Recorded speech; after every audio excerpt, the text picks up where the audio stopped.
Hello बच्चों, कैसे हो आप सभी। मैं विवेक अपने इस यूट्यूब चैनल जिसका नाम सिंक्स ट्यूटोरियल है उसमें आपका स्वागत करता हूं। तो बच्चों, आज का हमारा टॉपिक है derivation of Newton's first law of motion from Newton's second law of motion. हम लोग क्या करने हैं, डिराइव करने वाले फर्स्ट लॉ को, जो कि डिराइव होगा मेरा किसके यूज से, सेकंड लॉ ऑफ मोशन से, राइट। तो जिन बच्चों ने अब पहला वीडियो हमारा नहीं देखा जो कि था derivation of second law of motion F equals to ma, इसका डेरिवेशन हम लोग ने किया था, वो जाके आप देख लीजिए, उसका मैं लिंक इस वीडियो के डिस्क्रिप्शन बॉक्स में दे दूंगा।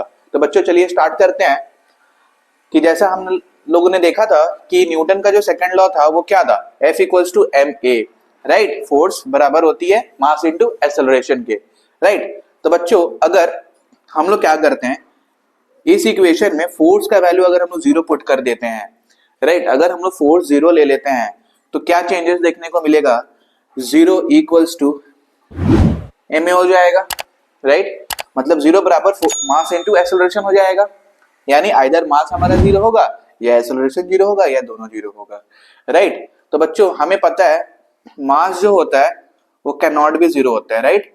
मास कभी भी हमारा जीरो नहीं हो सकता, राइट।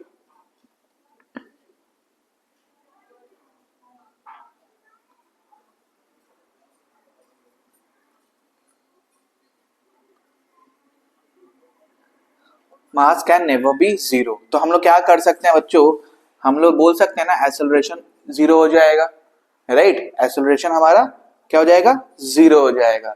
अब इसी चीज को हम लोग यहाँ पे लिखते हैं, यानी a इक्वल्स टू जीरो।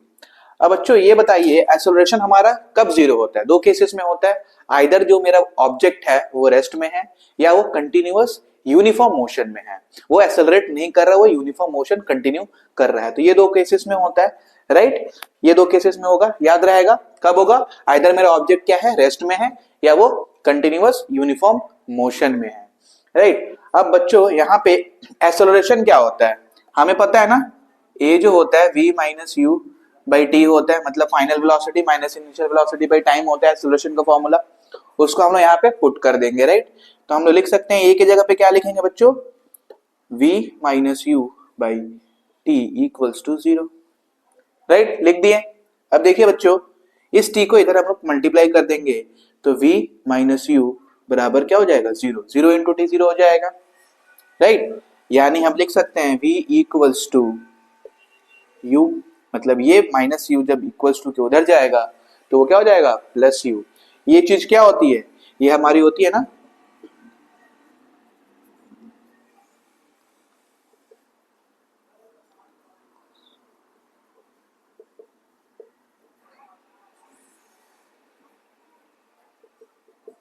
ये होती है ना final velocity equals to initial velocity, और यही हमारा क्या देता है, यही हमारा देता है